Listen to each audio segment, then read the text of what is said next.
Huh?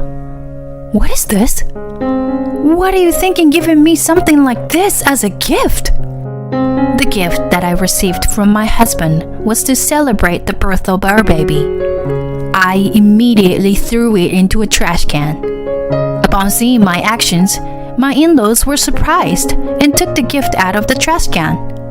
However, as soon as they saw the contents of the gift, they understood why I had thrown it away, and my in-laws began to tremble.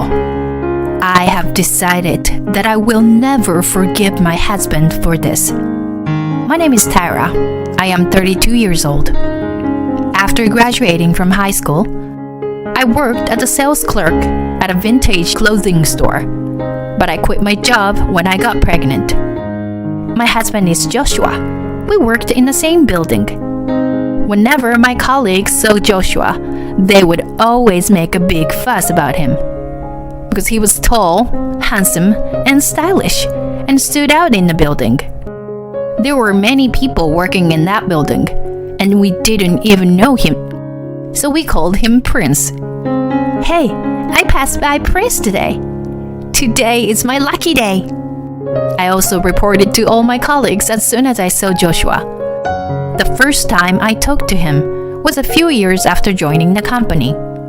I stumbled and fell when carrying cardboard boxes on a cart, scattering the clothes in the boxes all over the floor.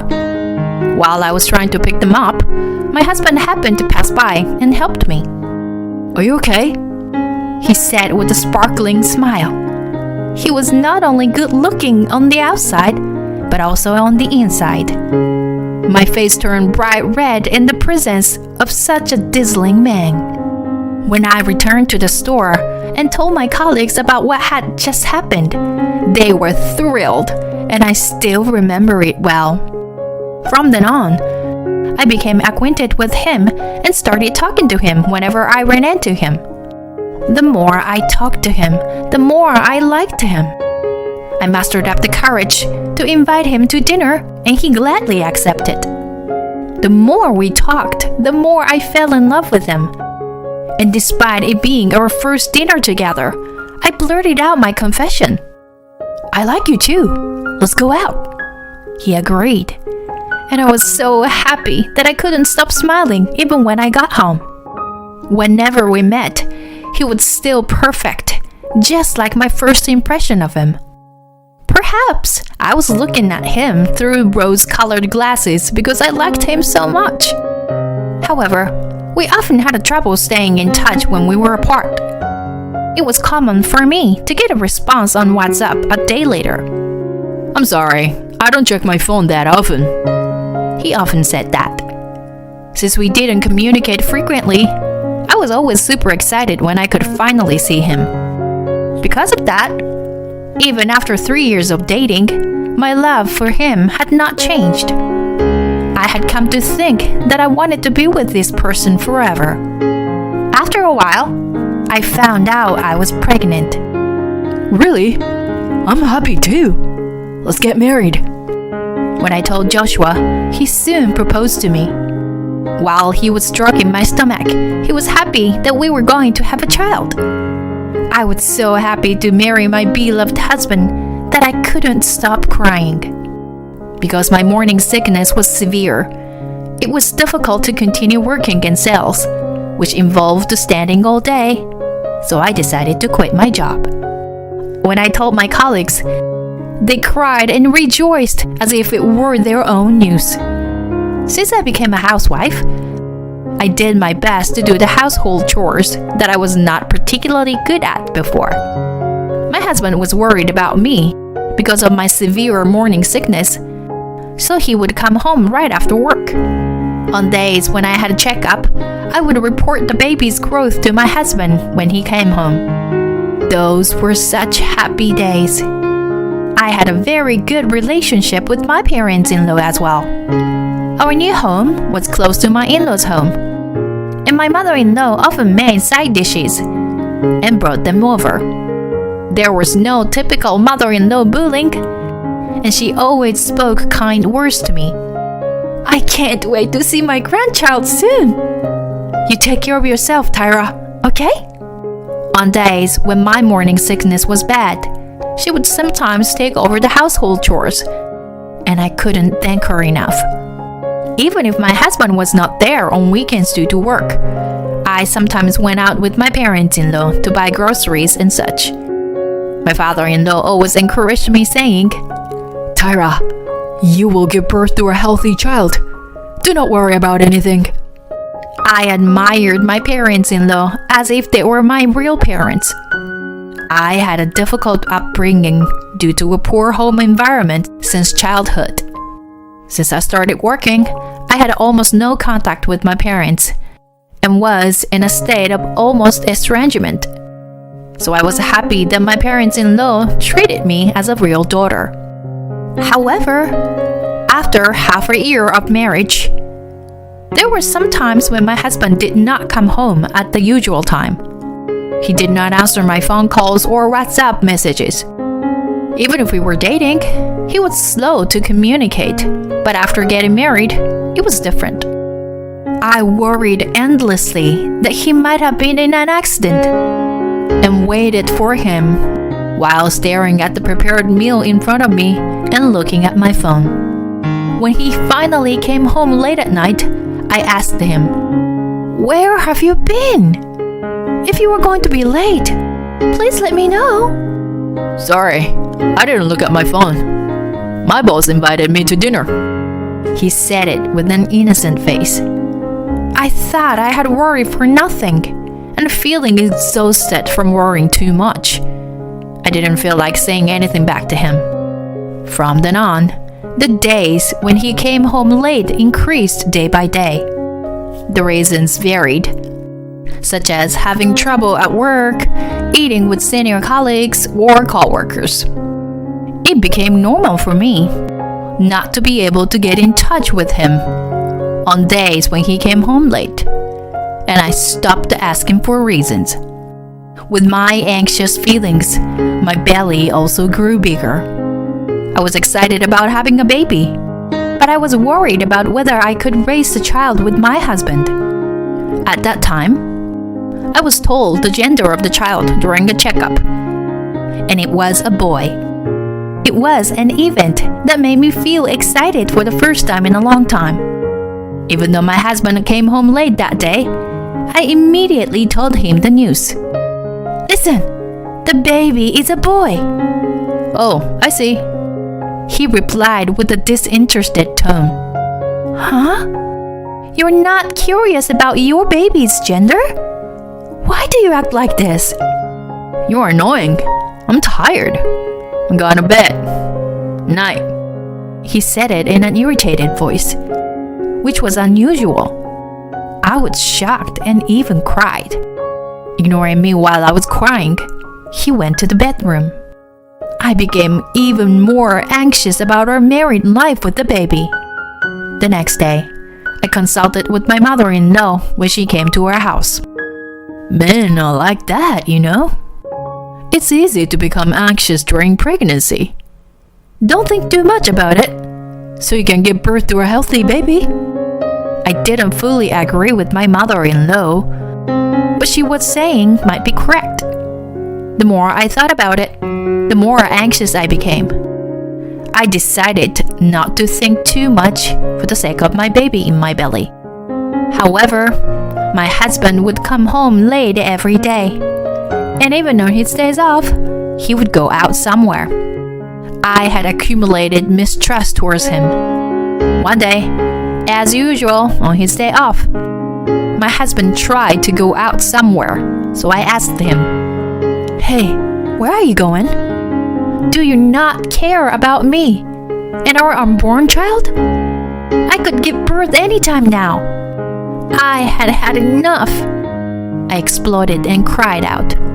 Seeing me, my husband said, "I'm sorry, honey, for making you feel that way. I just have some urgent business that cannot be postponed. If anything happens, please let me know. I will keep an eye on my phone, okay?" My husband hugged me and said those words. I was surprised by his kind words, as I was prepared to fight with him. If he spoke to me like that, I couldn't blame him anymore.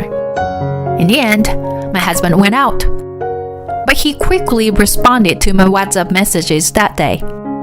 I was glad that our relationship was repaired before birth. My mother-in-law came every day and stayed by my side, so I felt relieved. I told my husband the due date many times and reminded him every morning before he left. Okay, take care. My husband said so and went out. Finally, one day, the contraction started, and I contacted my mother-in-law, who rushed over to me immediately. Here he comes. Make sure you can go to the hospital anytime. My mother-in-law prepared everything efficiently. I had messaged my husband in WhatsApp. The contraction became shorter and we headed to the hospital. I checked my phone, but there was no response from my husband. Even when I called him, he didn't answer. Please tell Joshua to come. I asked my mother-in-law to pass on the message, since I was in pain and couldn't do it myself. He will definitely come before the baby is born. Tara, just focus on giving birth. My mother-in-law tried to encourage me. However, hours passed after arriving at the hospital, and my husband didn't show up. I couldn't stop thinking about my husband's absence. I asked my mother-in-law many times about Joshua, but she would only reply, "He will come soon." I think she said that to reassure me. A healthy baby boy was born, despite various difficulties. And when I saw my child for the first time, tears of joy couldn't stop flowing. In the end, my husband never showed up. I gave birth late at night, and he should have been done with work by then. I thought I could no longer trust my husband. Please tell Joshua not to come anymore. When I told my mother-in-law that, she nodded with a troubled expression. During the hospitalization, my husband never showed up. My in-laws visited me every day, so I didn't feel lonely or anxious. On the day I left the hospital with my in-laws, my husband was waiting at home. He looked awkward and said, "I'm really sorry, Tara. I bought this for you." He handed me a box. Although I didn't plan on forgiving him easily, I accepted the box without saying anything. It was a box of expensive baby clothes. However, as soon as I opened it, I screamed. "What is this? Why would you give me this?" I immediately threw the box into the trash, and my mother-in-law rushed over in a panic.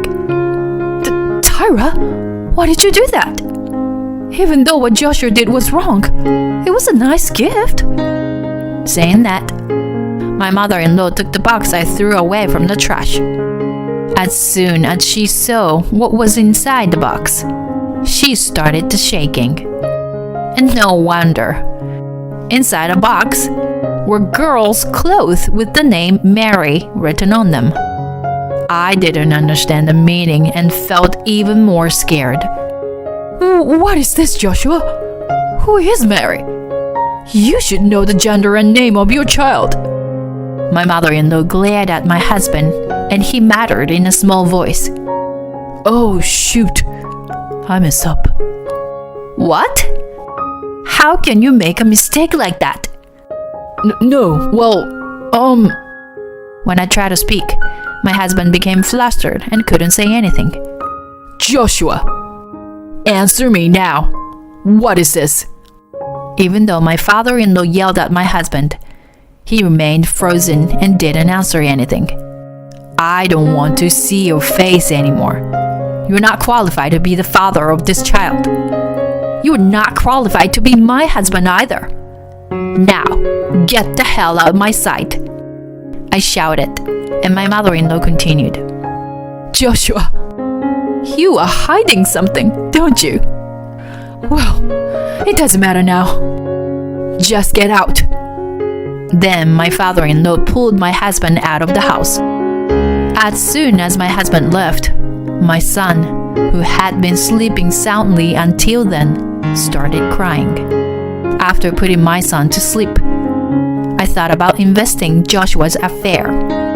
Tyra, you may not want to know, but it will surely be material for divorce.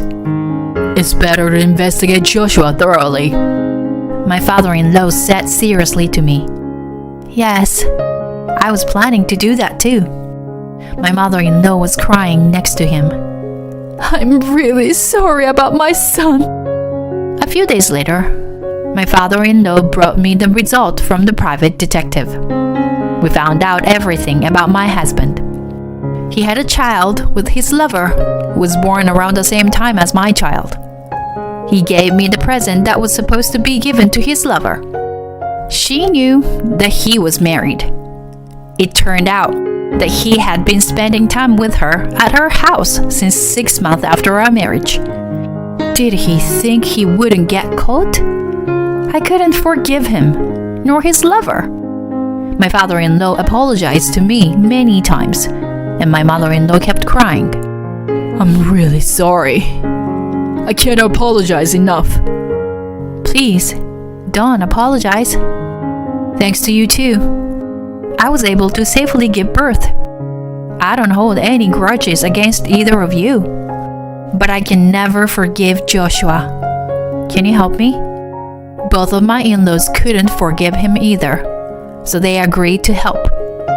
Later, while my mother-in-law was watching the baby, my father-in-law, a lawyer, and I went to the home of Joshua's mistress. When we ran the intercom, my husband was surprised to see us. You look well, Joshua. I already know everything. My husband looked as flustered. My father-in-law slapped his cheek hard. As I watched the baby sleeping soundly in the arms of the mistress, tears flowed from my eyes. Let's begin the procedures. First, please sign the divorce papers. Under the law, my husband and I would be completely separated. The lawyer then explained the amount of compensation and child support and tried to get them to sign the agreement. However, the mistress said something ridiculous. I can't pay that much. Why do I have to pay? The baby was just born. That's because you committed adultery. The mistress couldn't say anything, and my husband, too surprised at the moment, signed the papers. The child is innocent, but you have no right to be happy. So please, pay the amount in full. And please never come near us again. I said this as I was leaving. Feeling relieved, I told my former colleagues everything that had happened. They were as angry as if it had happened to them. And apparently, they told others at different stores. The rumor spread quickly, and my husband found it difficult to work at his job and eventually quit. With the rumor spreading so far, he wouldn't be able to find work in the same industry again. My son is a very expressive child, and I can't wait to see what kind of expression he will have every day. I am grateful that my in-laws are helping me with all their might. I think I have become stronger than before. I want to grow with my son every day to become a great mother.